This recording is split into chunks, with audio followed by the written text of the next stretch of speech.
Welcome back live to the set with Damon Benning. I'm Jessica Cootie, and now joined live here by the head coach, Matt Rhule. It's been a fun day, Coach. How do you like the group that you brought on? I'm fired up. I mean, it's a good group of guys across a variety of positions. A lot of guys that either came to our camp or national guys that we battled hard to go recruit for. So really excited that they're going to join us. Well, we just got big news. You guys got a really heck of a playmaker out of Florida, another one. And we actually have the video of the reaction of your staff when that news came in. We're going to show that to you now. With that being said, for the next 3 to 4 years, I'll be going to the University of Oklahoma. Oh.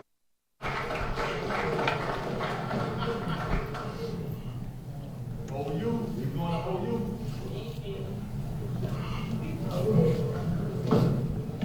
Boomer Sooner. All right. Hold on. This shirt don't feel right.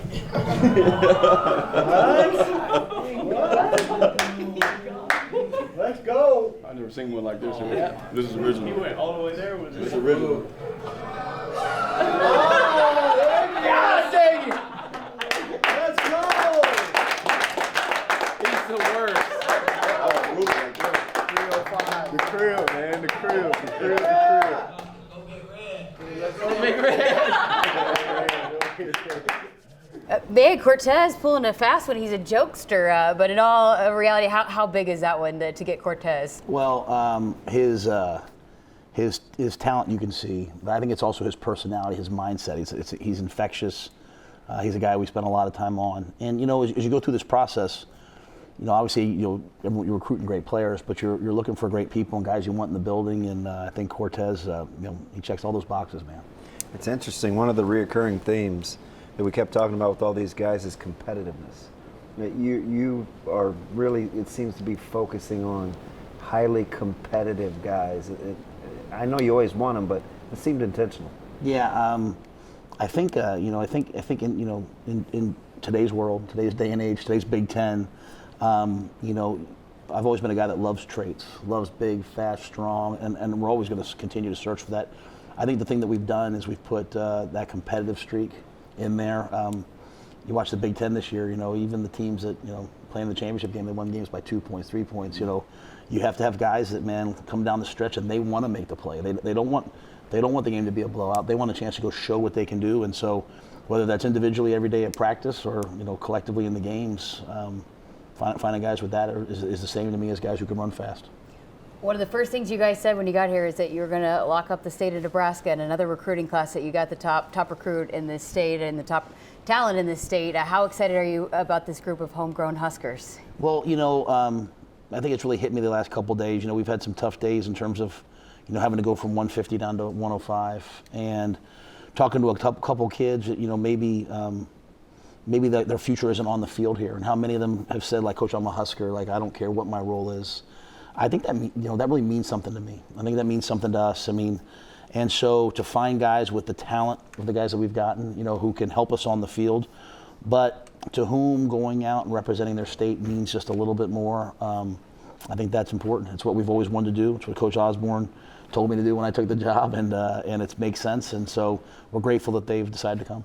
How important or cognizant are you of like footprints, right? I know there's obviously some places you have really good, strong connections with, like Texas and clearly here, but is footprint something that's at the forefront of what you want to do? We've seen the reemergence of Kansas City and St. Louis and places like that.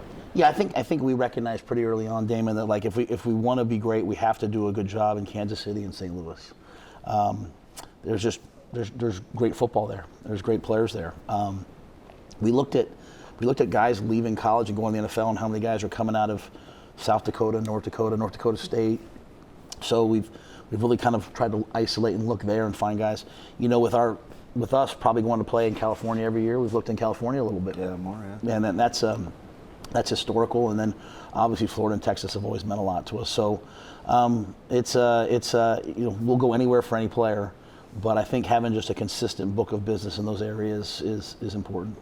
What was it about that St. Louis, Kansas City area? You got several of those guys down there this signing class. Well, I think the credit has to go to, I think, Rob and EJ did a good job there for 2 years, and then, bringing in, Jamar Mosey, getting Keith Williams, an elevated role. There's just a lot of people who have connections there, and there's so many players, and we're not going to get everyone, and not everyone's not a fit for us, but finding the guys that that want to just get in the car and drive 3 hours from Kansas City, or find the guys of St. Louis who are and really all of Missouri that want to come over here. And there's a lot of, you go out there's a lot of Husker connections. I go to those games, and there's a lot of people that that bleed Husker, and so it's a good fit for us. It's interesting. I have a lot of, favorite people, obviously, some closer to home, but one of my favorite stories is Parker out of St. Louis. And he's a guy that I think kind of typifies your recruiting style, where there's the Coach Williams, Coach Barthel thing. You've got a couple former guys at practice. They're like, hey, go love on this guy. You're going to love his story. He's probably my favorite story in the recruiting class, but had missed almost a full year. You guys stayed with him. There's a lot in his recruitment that I think embodies what you're about at Nebraska.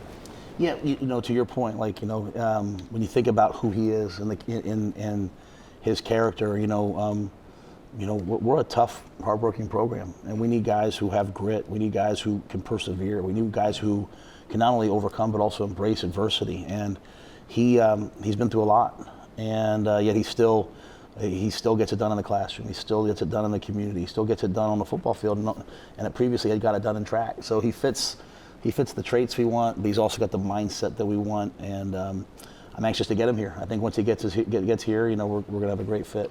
The collective tag teaming of it too, amongst your staff. There's a reason you like to spread out and kind of have the guys that you recruit be touched by everybody on your staff, right? Yeah, I want people when they get here to not just know one person. In today's college football, coaching staffs are going to change. There's so much money in college football now. Coaches are going to move on, staff is going to move on.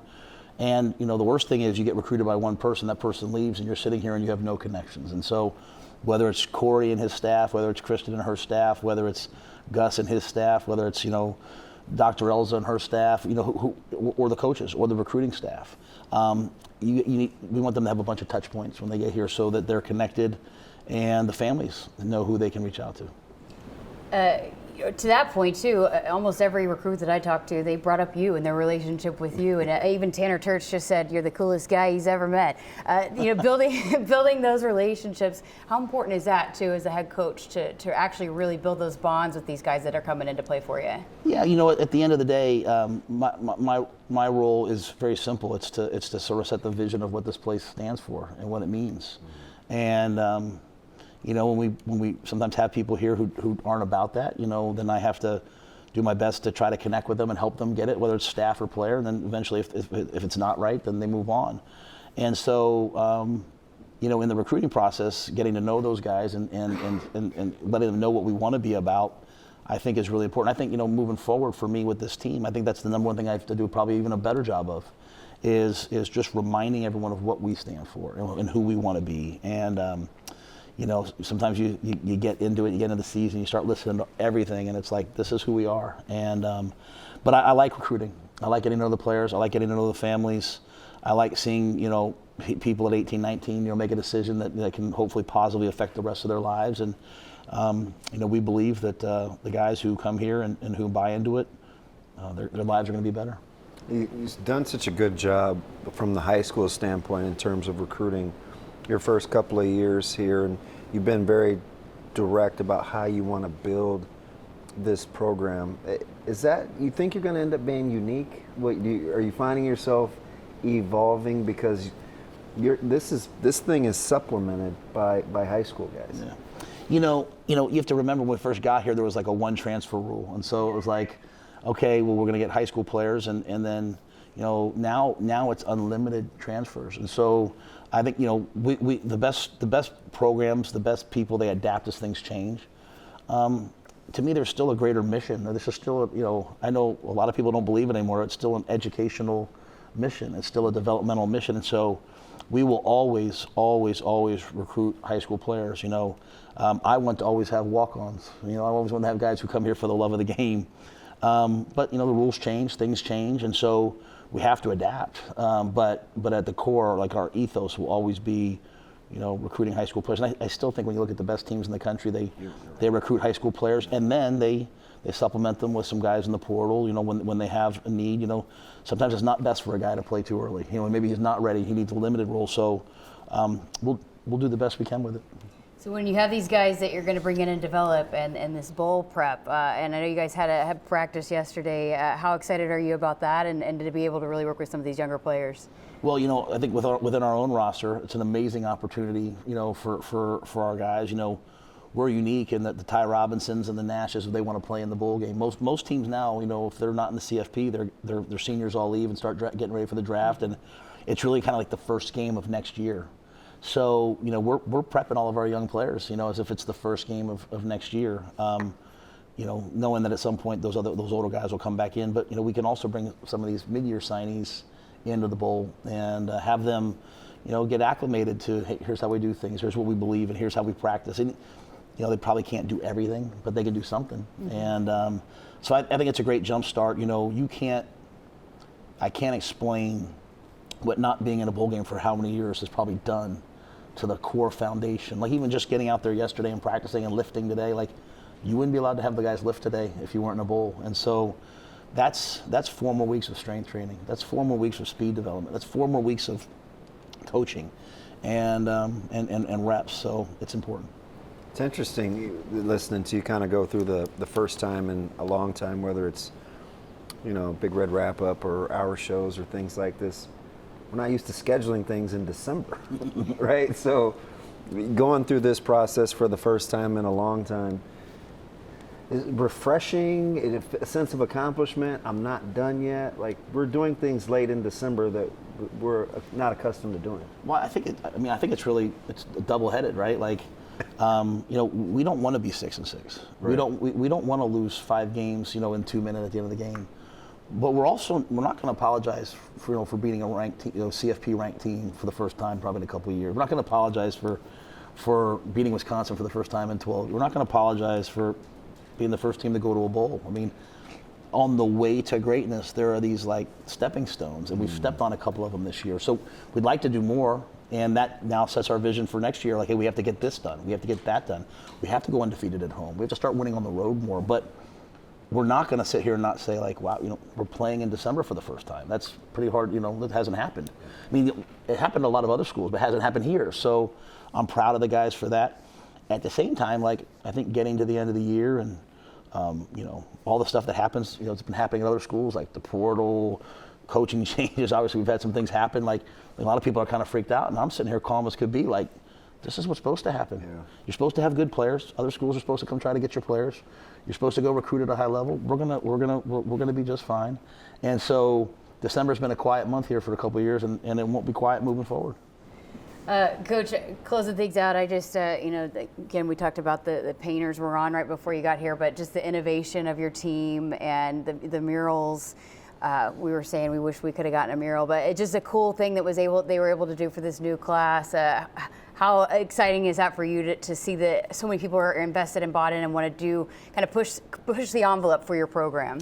Well, I would say that the creative departments, both for the Huskers, and then for Husker football, are at the forefront. Whether it's been chasing a 3, whether it's been I sometimes sit back. I can't remember the name of it. It's going to make me miserable right now. But that follows some of the athletes and how they got here from all sports. I think it's we're in a world where everyone else wants to tell your story. Occasionally, you have to tell your own story.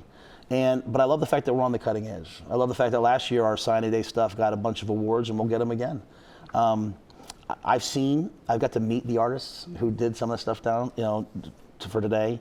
I'm an old New York City guy. I love graffiti. I got a graffiti piece in my apartment. I got a graffiti place. I love graffiti. But I just think like taking an iconic brand like Nebraska, always staying true and pure to the brand, to the look, but finding ways at every turn to be on the cutting edge of everything, whether that's strength and conditioning or whether that's creative. I think that's who we are and what we do. And it can sometimes for me be a little uncomfortable. Like CJ or Jay Litt or Warren will come to me and say, "Can we do this?" And I'm like, "Oh, okay, if you guys say so." But it's cool, and kudos to those artists. I mean, they're amazing what they did. Coach, I'll get you out in this last one for me. You look at the size of the class and the geography, and you talk about the ethos of what you want to do. Pretty happy with the building blocks, obviously, going out for this class in 2024. Yeah, no doubt. I mean, I think you got in the first year. Some guys had left. There hadn't been a lot of high school recruiting the previous couple of years. We signed a big class and with some triage there, right? Last year we had a chance to really invest in that class. I got to know last year's class, and we love all the kids. But this year, now some of these kids you recruited for 2 years. Next year there's some kids that we've recruited for 3 years, and so that you really it's really the formation of a relationship less than it is of, hey, come to Nebraska. And so I think we're settling into like, hey, how does it work here at Nebraska in terms of recruiting? The landscape will continue to change, but the places that we're going and the sort of the breadth of what we're going to do is starting to settle in. Coach, how about over 40,000 people watching the signing day show? That's amazing. It's Husker Nation for you, right? Remember what I said to you at the Wisconsin game? I looked at her right before the game. I said, to be sitting here at 5-5, playing at home, it's cold, a little bit rainy, and to see the stadium that full, I can't tell fans what that does in recruiting. To be able to bring guys to game days and have them stand there and see what's possible here, and so, like I said, we stepped on some stepping stones this year that had to happen. There's more stepping stones ahead, and so thank you to those 40,000 people. Thank you. You're well liked, because before you sat down, we were about 28, so another 12 got you. Coach, thank you so much for your time. Thank you, guys.